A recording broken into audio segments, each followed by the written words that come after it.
When you look for a bank, choose a partner with local expertise and local decision-making. Veritex Community Bank offers solutions and a true business ally. We look forward to building your future. We're Veritex Community Bank, true to your business, true to Texas. Hey, to my Houston and Dallas family, I'm your host, KG Smooth. Welcome to week 3 of Veritex Community Bank's Funding Your Future. I host the Quiet Storm Magic 102.1 here in Houston. Some of you may remember my face from the dating reality show Ready to Love on the Oprah Winfrey Network. Well, Veritex Community Bank, my good friends, are back at it again, with April being Financial Literacy Month. Veritex is presenting Funding Your Future, and we're giving you this series so they can tell you the truth on how to fund your future for a better financial life. So tonight, we will be talking about small businesses in 2022, post-pandemic, and inflation, which is affecting us all. So I would like to bring up my panelist for the evening. She is the SBA leader at Veritex Community Bank. Ladies and gentlemen, Erica Hirsch is on the Funding Your Future. How are you? Hi, KG. Thank you so much for having me and for having Veritex Bank. We really appreciate it. Thank you all. This has been amazing. Our next guest, good friend, great person, one of my favorite people in Houston, Texas. She is the interim president for the Greater Houston Black Chamber of Commerce. Ladies and gentlemen, the lovely Carol Guess is on the panel. How you doing? Doing great, KG. I need you to be my PR guy. I'm going to take you everywhere I go. Great to be here. I would love to tag along. Just let me know. And our third panelist for this evening, he is the president and CEO of Remodel HTX. Ladies and gentlemen, Mr. Eddie Mendoza. Hey, how's it going, everyone? Thank you for the invite. I really appreciate it. Man, thank you all for being here. Before we get started, just a couple of stats. We always start the show off with some stats that are always surprising to me. 58% of small business owners start their new independent business totally from scratch. No help, nothing. They're doing it all. I didn't know that. That's a lot. I thought folks was going out here to the bank getting them small business loans, but I guess that's what we're also here to talk about. 18% of new business owners purchase their independent business from another small business owner. 19% of small business owners chose to invest in a brand new franchise location, while just 6% purchased an existing location. And so today, we are going to dispel some of that and get you some free game on small businesses. So first, let's get to all of you all and tell us exactly what it is that you do, your expertise. To Erica? Sure. I am an SBA lender with Veritex Community Bank. And what that means is I do SBA, guaranteed government-backed loans, usually 7(a) loans, and would love to speak to anybody that would be interested in that. Thank you. Carol, tell us about you. Well, I currently serve as the interim president for the Greater Houston Black Chamber of Commerce. Been with the chamber for a while. I came off of the board of directors to serve in this role. I'm a native Houstonian. I'm also an attorney, and we help small businesses every day realize their dreams, even in the middle of a pandemic. Nice. And Eddie, tell us about Remodel HTX. So my name is Eddie Mendoza. Remodel HTX, pretty much it's Remodel Houston, Texas. So born and raised in Houston. I do construction. We do residential, commercial, and multifamily. So we build new houses, we do renovations, and we just love being here in Houston and love giving back to the community. Everybody needs a house, so we're always busy. Nice. Well, let's get into it. Carol, what have you seen around the growth in small businesses and some of the challenges? Well, it was really interesting, and this was kind of a shocker to me that in the middle of the pandemic, at the height of it, there were so many small businesses started. Like 4.3 million small businesses were started in the United States. And that was due largely to people having to leave their jobs, getting laid off, and then some entrepreneurs that were already in the market taking advantage of opportunity. You saw people who were tailors pivot toward making clothing for frontline workers. I mean, they use their talents in a different way. And so now that we're post pandemic, they're having to adjust, especially with this great resignation. One of the things that our members have complained about is the shortage of workers. And the way they've been able to kind of meet that challenge is by offering packages, things that they had never offered wait staff before, like benefits, flex hours, that sort of thing. And so that's an example of one of the challenges that small businesses face, and then an example of how they're meeting that challenge. So, well, speaking of the challenges, what ways have you seen small business owners overcome those challenges? Is that directly? Yeah, Carol, that's for you. I'm sorry. Oh, okay, I'm sorry. I thought you were speaking to Erica. No, Carol. Yeah. What ways have you seen small business owners overcome those challenges? Well, some of the things that I've seen happen is partnering with companies that don't have a competing interest. So, say for example, you're a barbecue company and you sell barbecue plates, but you need marketing. Well, you can help that other business by offering free lunches to their employees, and then exchange, you get marketing services. So it's a bartering, partnering type relationship. They get their needs met, and the barbecue company gets their needs met. Some of these businesses have come up with really, really interesting ways that they can help each other. Also, what I've seen is, just simply cutting back, offering smaller packages of activities or services to the community that are best sellers, rather than focusing on other products or services that may have done well, maybe marginally well, but shifting focus from that to the things that do better as far as sales are concerned. And so those are some of the things that I've seen, some of the ways that I've seen them overcome their challenges. I mean, it's very smart. I mean, the bartering system is, how we used to operate before all of this corporate industrial way of doing things, this structure came about. I mean, I'm sure how they did it back in the Little House on the Prairie days, where, oh, okay, well, I do this and you do that, and I don't. So for that to be applied, that same theory to be applied to small businesses and how they're helping each other is very smart. Well, yeah, and then also I just wanted to add too, a lot of small businesses are relying on their relationships, the relationships that they've had with vendors in the past. So you don't want to treat anyone as small.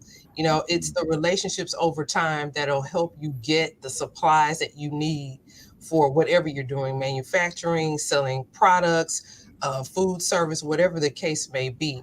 If you have good relationships with your vendors, your suppliers, people along your own personal supply chain, you might be able to get a little bit more, and you may give a little more in the beginning, but then it'll turn around and bless you in the end. You'll get some more on when it's your time to get what you need to get. Okay, Carol, I got one more for you, though, my love.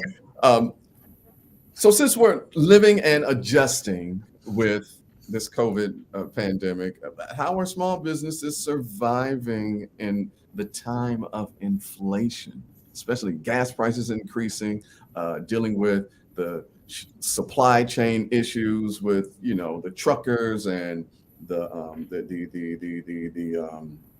what do you call them, the ships that are out in in the Gulf and in the Pacific and Atlantic just sitting? Like, how are they surviving?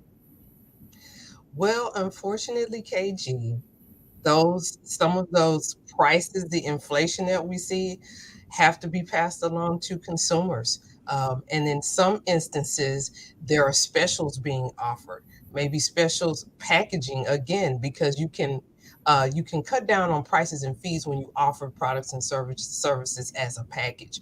But a lot of those costs, unfortunately, are passed along. And then also, what I've seen with the restaurant business is that there are actually smaller portions of food being served, simply because you can only get your hands on so much. And so in some instances, you have to take what you can get. And so, they're trying to deal as best they can. They don't want to run off the consumer, but unfortunately, inflation just spans across industries, across just everything that we essentially touch. And at the end of the day, it ends up being the consumer that's paying the price so that these businesses can stay open.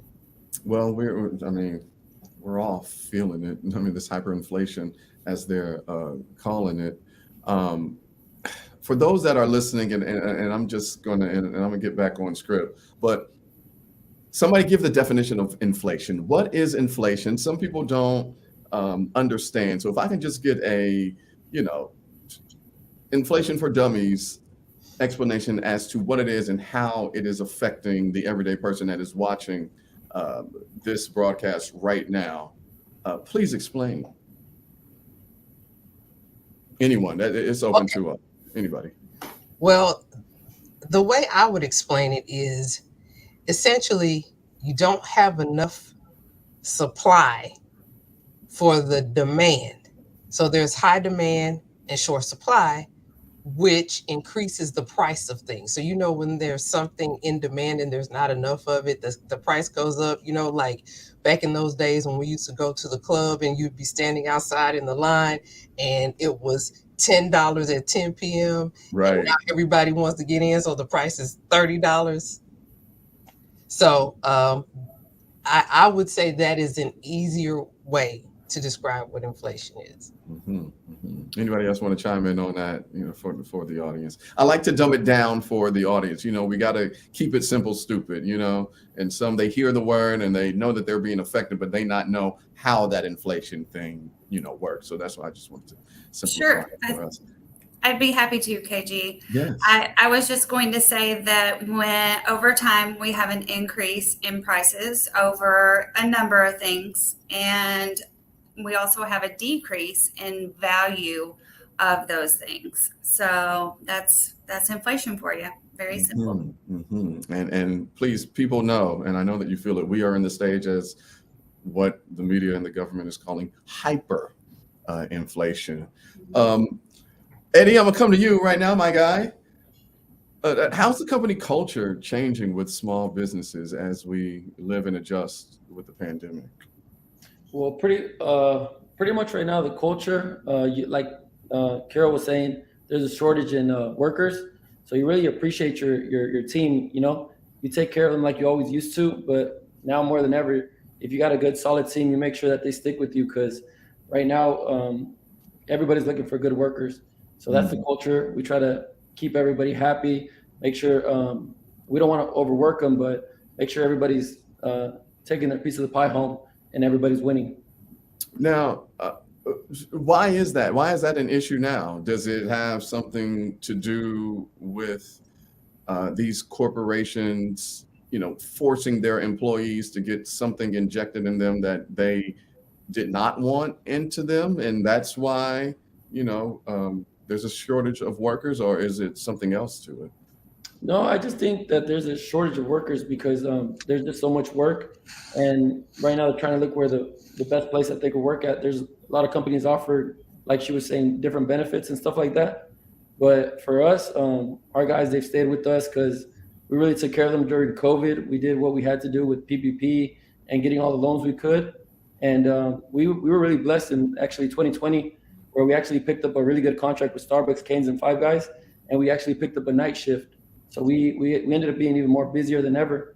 We got day shift, night shift. We do everything from store closure, pressure washes, trash hauls. So we got into a different realm. We did facility maintenance. So we kind of got a pivot. We went from being a general contractor and builder to now we're doing facility maintenance, where Starbucks closed all of their, everything was closed. So Starbucks basically said, if there's a Starbucks here and 3 minutes down there's another one, and this one doesn't have a drive-through, we're shutting it down. Everybody went lean, everybody went smarter, more efficient, and they took care of all the maintenance. If all the parking lots needed to be pressure washed, we did that. If all the parking lots needed to be striping, so they were very proactive. And Starbucks is always busy. You're never gonna have a time to do all this maintenance things. So they stepped up and they kept us really busy.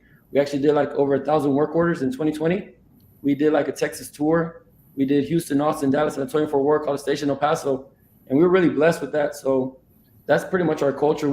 Our main goal was to keep our guys busy, and we found a way to do it. And we had to do it at night, but they were happy to work at night as long as they had a job and they were healthy. They were pretty solid. So, okay, so I can X out the vaccine.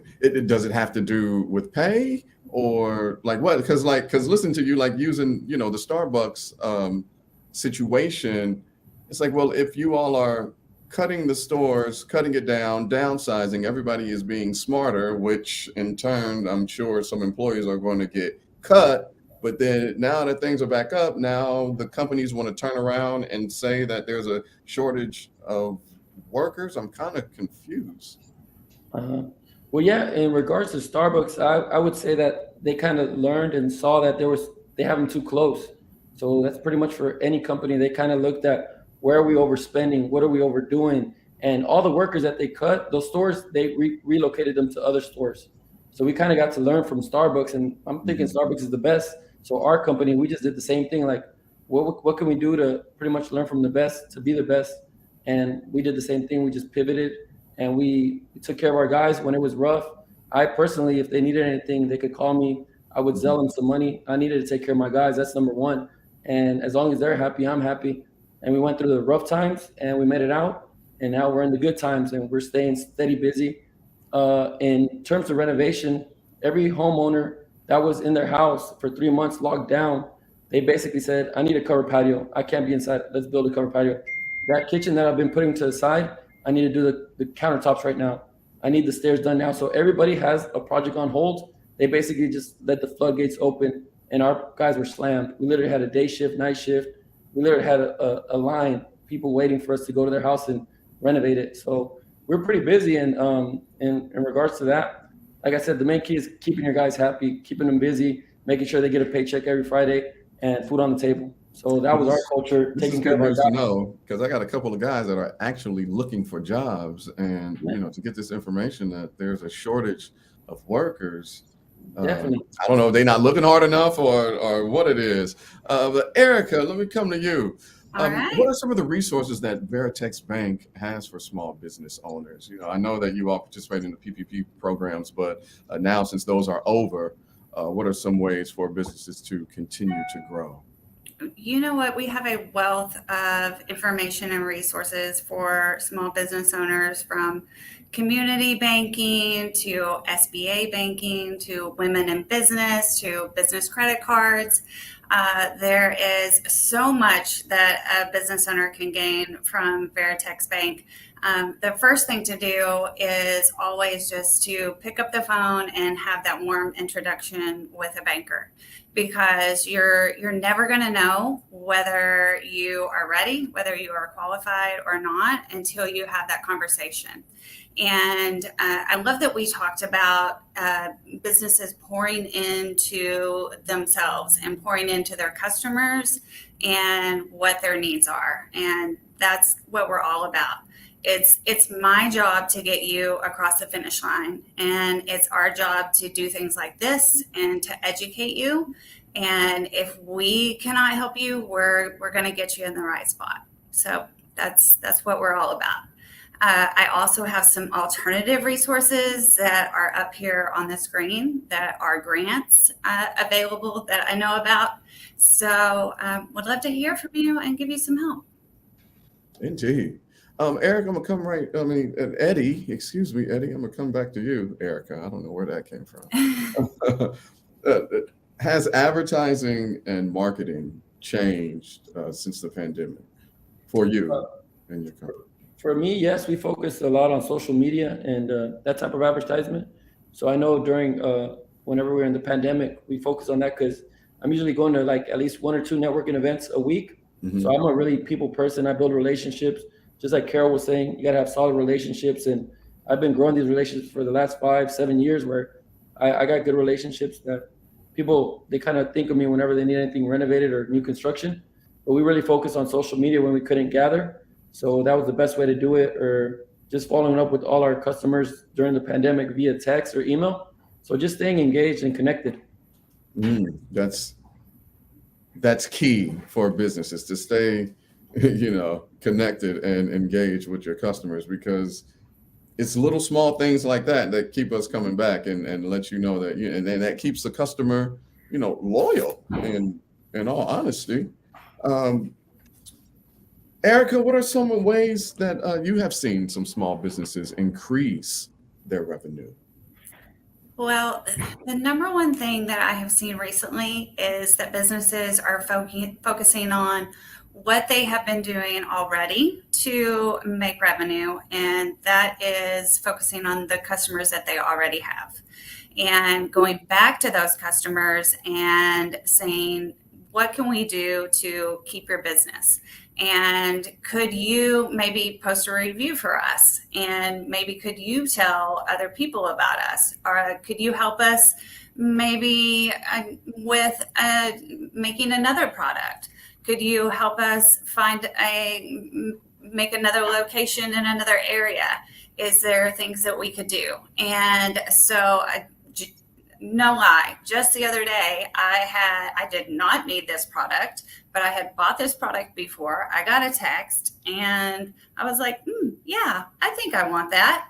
And I bought that product. So, I mean, that's just an example of somebody just sending a simple text and me purchasing $60 worth of something that I never thought about that day.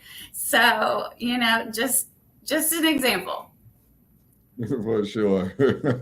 That I think that's all of us. I mean, you're scrolling the streets of Instagram and you come across wow, this is like a pretty cool shower head. Right, exactly. Or like you said, and here lately, Erica, I myself have been getting random text messages with products on them. It's the text messages. Yes. Yeah, that's wild. That's wild. So to everybody here, I just feel like this has gone on. I feel like we just got here, and I'm already at my last question. What are some tips that you would give some small business owners that are trying to recuperate from the pandemic, or for those that are just trying to get started in this current economic climate? I'll start with you, Erica. Oh, okay. Sorry. I just volunteered myself. Number one tip that I would give is to get out there and network, and because your network is going to be key.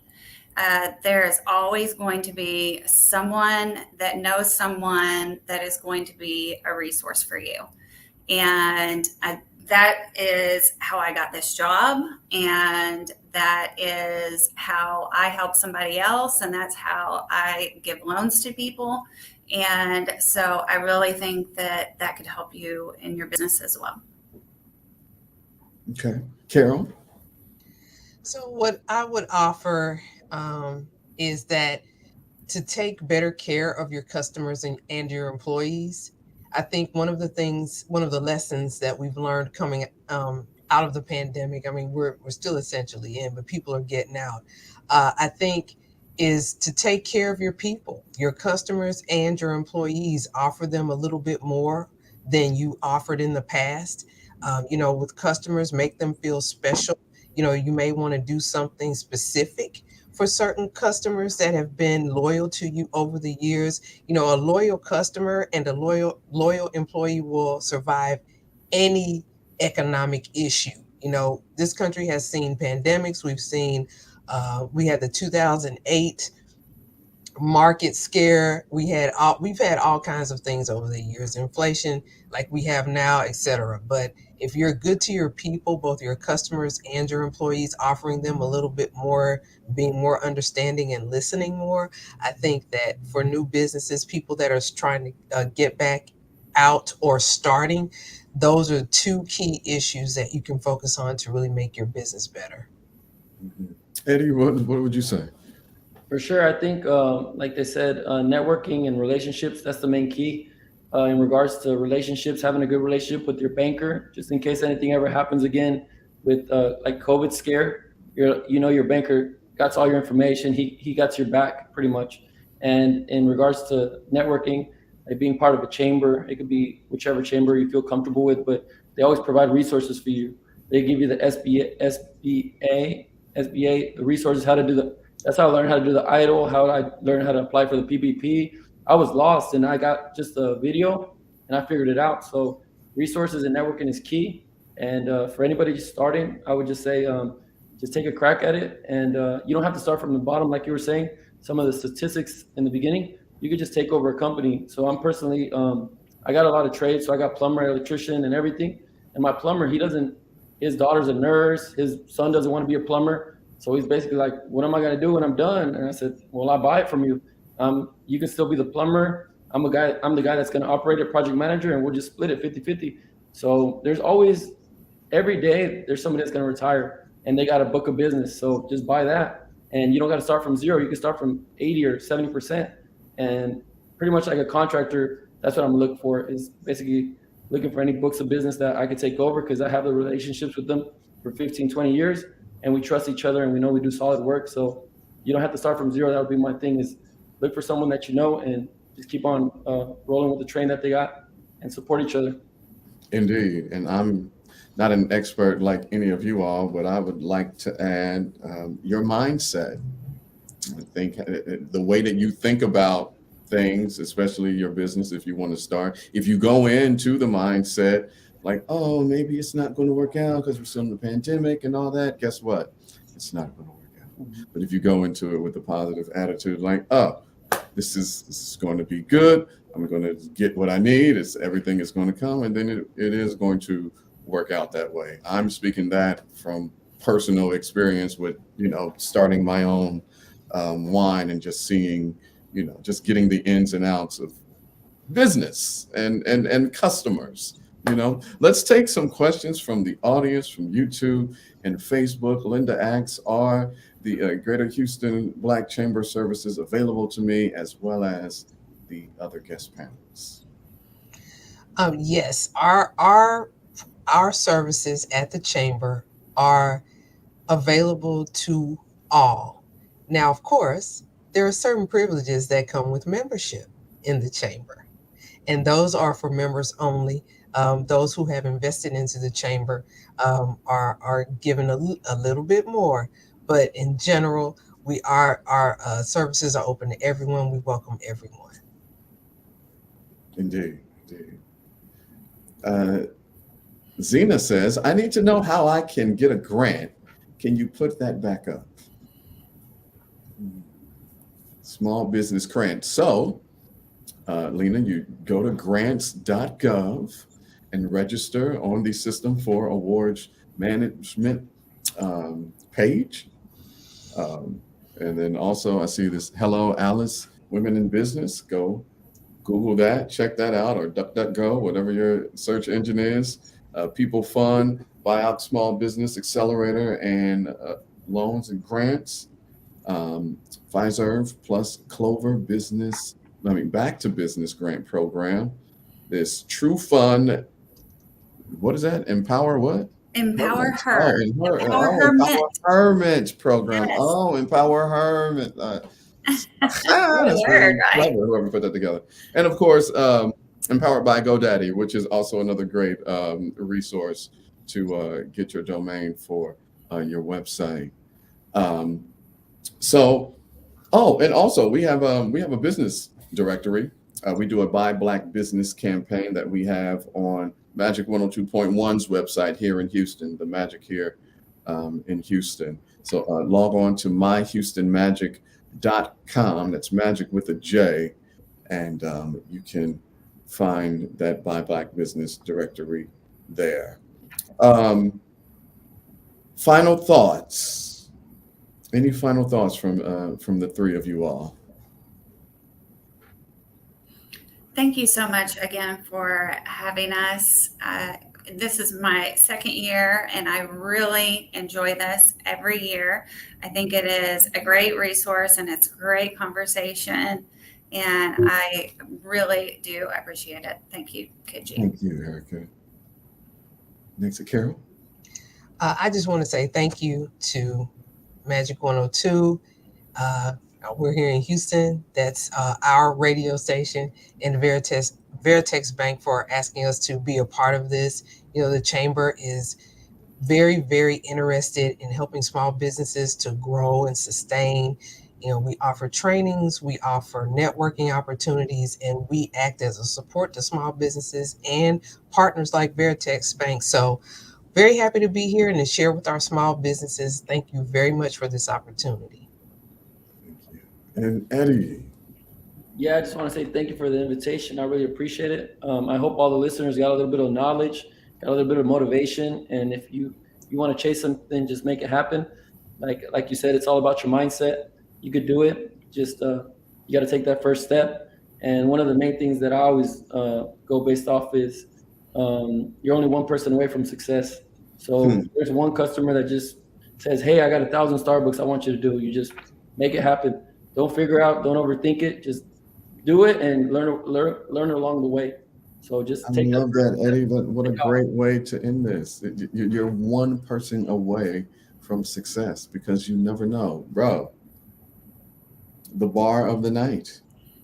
That was it. Listen, we want to thank you all for tuning in on this Thursday evening, to our Houston audience and, of course, to our family up in Dallas. Thank you so much for tuning in to Veritex Community Bank's Funding Your Future series as we continue to edutain you during Financial Literacy Month. Next Thursday, 6 p.m., we are back at it again. It'll be our last panel, and we will be talking about women in business. Definitely excited for that. There'll be a different little backdrop that I'll have next week, but I cannot wait to see you. This is going to be amazing. So thank you all so much for tuning in to Veritex Community Bank's Funding Your Future. I am your host, KG Smooth, and I will see you on the radio. When you look for a bank, choose a partner with local expertise and local decision-making. Veritex Community Bank offers solutions and a true business ally. We look forward to building your future. We're Veritex Community Bank, true to your business, true to Texas.